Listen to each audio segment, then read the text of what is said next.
First ever factory outlet మన Mukunda jewellers వారు తెలుగు నూతన సంవత్సరం ఉగాది పండుగ సందర్భంగా నక్షి మేళా జరుగుతోంది. అన్ని నక్షి జ్యువెలరీ మీద VA ఫ్లాట్ 9.99% మాత్రమే. త్వరపడండి.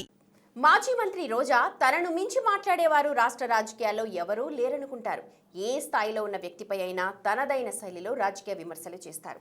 అలా శివాలెత్తిపోయే తరుణంలో ఆమె భాష కూడా మారిపోతూ ఉంటుంది. ఎంతటి వారినైనా డూ అంటూ ఏకవచనంతో చెలరేగిపోతారు. అయితే తాము ప్రత్యర్థులను ఏ స్థాయిలోనైనా విమర్శించవచ్చు, కానీ అదే వారు విమర్శిస్తే మాత్రం కించపరిచారంటూ మీడియా ముందు కన్నీరు ఒలకబోస్తుంటారు. అలా తన కత్తికి రెండు వైపులా పదనుందనే రీతిలో వ్యవహరించే రోజా సెల్వమణి తాజాగా ఆమె సీఎం, డిప్యూటీ సీఎంలపై ధ్వజమెత్తారు. సతీ సమేతంగా వారిద్దరూ ఉగాది వేడుకలు జరుపుకోలేదని తెగ బాధపడిపోయారు. అయితే అదే ఆమెకు బూమెరాంగ్ అయ్యి సెల్ఫ్ గోల్ చేసుకున్నారన్న టాక్ వినిపిస్తోంది.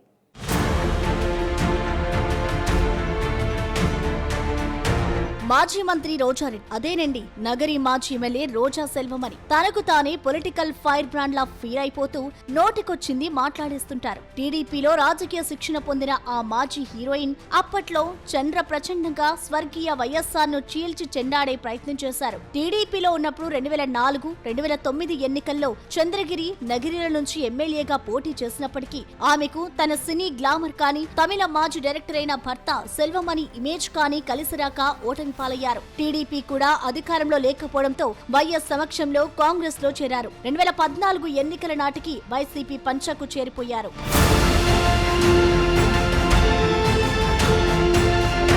అప్పటికే ఐరన్ లెగ్ ట్యాగ్ లైన్ వచ్చిన రోజా వైసీపీ నుంచి 2014, 2019 ఎన్నికల్లో ఆమె నగరి ఎమ్మెల్యేగా 2 సార్లు వరుసగా ఎంతో కష్టపడి గెలవగలిగారు. మొదటిసారి 858 ఓట్ల స్వల్ప మెజారిటీతో ఎమ్మెల్యే అయిన రోజా 2019లో వైసీపీ గాలిలో కూడా 2700 ఓట్లతో గట్టెక్కారు. జగన్ మంత్రివర్గంలో రాష్ట్ర క్రీడా శాఖ, టూరిజం మంత్రిగా పనిచేశారు. గత ఎన్నికల్లో ఆమె సీన్ పూర్తిగా రివర్స్ అయింది. టీడీపీ అభ్యర్థి గాలి భానుప్రకాష్ చేతిలో నగరి చరిత్రలోనే రికార్డు సృష్టిస్తూ ఏకంగా 47,000 పైచిలుకు ఓట్ల తేడాతో ఘోర పరాజయం పాలయ్యారు.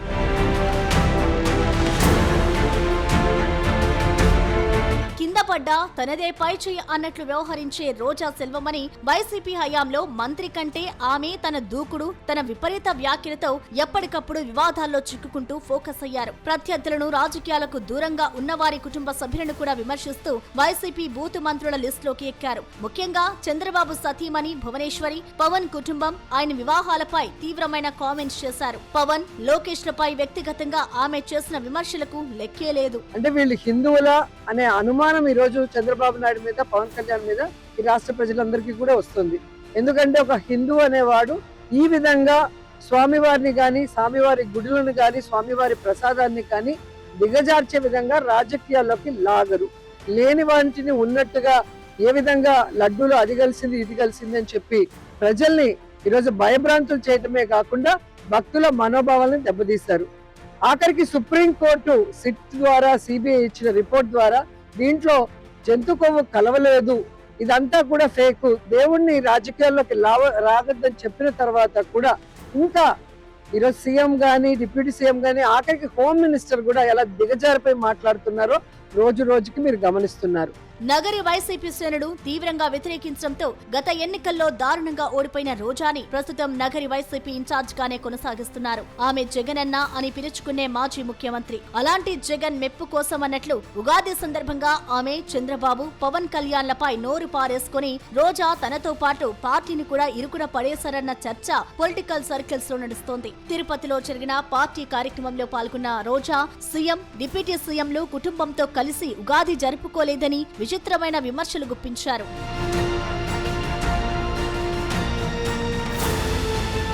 ఆమె నాయకుడు జగన్ మాత్రం భార్యతో కలిసి సాంప్రదాయబద్ధంగా ఉగాది జరుపుకున్నారట. ఆ క్రమంలో సనాతన ధర్మం, గాడిదలు అంటూ అధికార పక్ష పెద్దలపై ఇష్టారీతిన చెలరేగిపోయారు. పనిగా టీడీపీ చైర్మన్ బిఆర్ నాయుడుని మరింత తీవ్ర స్థాయిలో టార్గెట్ చేశారు. ఉగాది వేడుకల్లో పాల్గొనలేదు, ఎందుకు భార్య సమేతంగా మరి కనిపించలేదని నేను అడుగుతున్నా.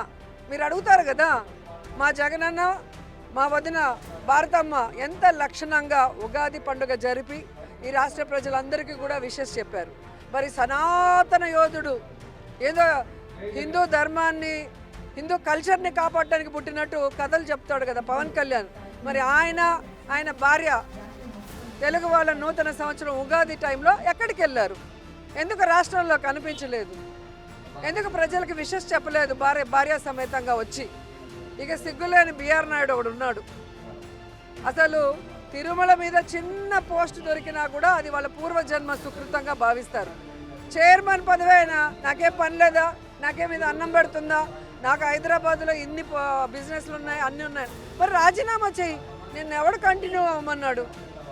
తిరుమలకు ఒక ఆవిడతో వస్తావు, షిరిడీకి ఒక ఆవిడతో వస్తావు, ఇంకో టెంపుల్లో ఇంకో ఆవిడతో వస్తావు. మరి ఉగాది రోజు నూతన సంవత్సరం ఒక టీటీడీ చైర్మన్ కొండ మీద నించొని పంచాంగ శ్రవణం ఏర్పాటు చేసి భార్యా సమేతంగా ఈ రాష్ట్ర ప్రజలకి శుభాకాంక్షలు చెప్పాల్సిన అవసరం ఉంది కదా. మరి ఎక్కడ గాడిదలు కాస్తున్నారు, ఎక్కడ తిరుగుతున్నారో నేను అడుగుతున్నాను. ఉగాది నాడు సీఎం ఉగాది పంచాంగ శ్రవణంతో పాటు అనేక ప్రభుత్వ కార్యక్రమాలలో బిజీగా గడిపారు. దివ్యాంగులకు ఉచిత బస్సు ప్రయాణం ప్రారంభించిన చంద్రబాబు నాయుడు పల్లె వెలుగు బస్సులో ప్రయాణించి వారి యోగక్షేమాలు కనుక్కున్నారు. సీఎం, డిప్యూటీ సీఎంతో పాటు సీఎం లోకేష్ లు పాల్గొన్నారు. అసౌకర్యంగా దివ్యాంగులు బహిరంగంగానే హర్షం వ్యక్తం చేస్తూ ప్రభుత్వాన్ని కొనియాడారు. అయితే అవేవీ కనిపించినట్లు రోజా సెల్వమని సీఎం, డిప్యూటీ సీఎంలు సత్య సమేతంగా ఉగాది వేడుకల్లో పాల్గొనలేదని, సనాతన ధర్మానికి, హిందూ సాంప్రదాయానికి తూట్లు పొడిచారని ఆగ్రహం వ్యక్తం చేసి నవ్వుల పాలయ్యారు.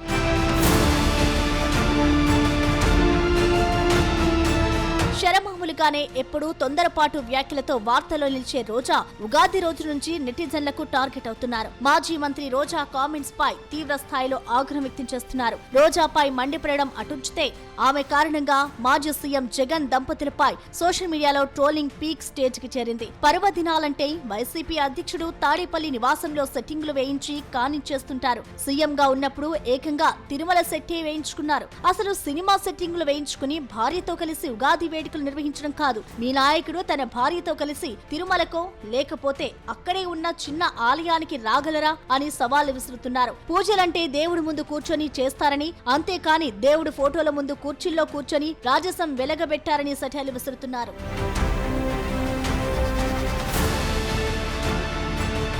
అదలా ఉంటే రోజా పవిత్రమైన పండుగ గురించి మాట్లాడుతూ పెంటలాంటి పదాలను కూడా వాడారు. దాంతో జగన్ ను ప్రత్యర్థుల ముందు మరింత బదరం చేయడానికే ఆమె అలాంటి పదజాలం వాడుతూ పార్టీని, జగన్ ను ఇరుకున పెడుతున్నారని వైసీపీ శ్రేణులే చిందులు తొక్కుతున్నారట. ఆమె వైఖరి తోడు నిద్రపోతున్న గాడిదను లేపి తన్నించుకున్నట్టు ఉందన్న అభిప్రాయం వ్యక్తమవుతోంది. కూటమి పార్టీల మొదటి నుంచి ఓ పద్ధతి ప్రకారం జగన్ అండ్ కోపై చేస్తున్న విమర్శలతో వైసీపీ డిఫెన్స్ లో పడిందనే చర్చ నడుస్తోంది. దీని నుంచి బయటపడడానికి జగన్ అండ్ టీం అష్ట కష్టాలు పడుతూ ముఖ్యంగా టీటీడీని టార్గెట్ చేస్తూ ప్రభుత్వంపై బురద జల్లడానికి పడరాని పాట్లు పడుతున్నాయి. అయితే మధ్యలో రోజా లాంటి వారు వచ్చి ఈ విధంగా మాట్లాడుతూ ఇన్ని రోజులు పడిన కష్టాన్ని వృధా చేస్తున్నారని ఫ్యాన్ పార్టీ నేతలు తలలు పట్టుకుంటున్నారట.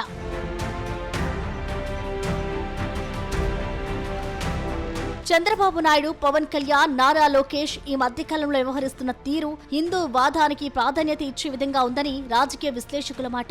ఇదే సమయంలో ఇతర మతాల పట్ల కూడా చాలా జాగ్రత్తగా వ్యవహరిస్తున్నారు. ఎవరి మనోభావాలు దెబ్బతినకుండా ఎంతో జాగ్రత్తగా వ్యవహరిస్తున్నారు. ఇలాంటి సమయంలో రోజా చేసిన కామెంట్స్ ఇప్పుడు హాట్ టాపిక్ గా మారాయి. రోజా చేసిన వ్యాఖ్యలతో పాటు ఆమె వాడిన భాషపై ఆ పార్టీలోనే పెద్ద ఎత్తున చర్చ జరుగుతోందట.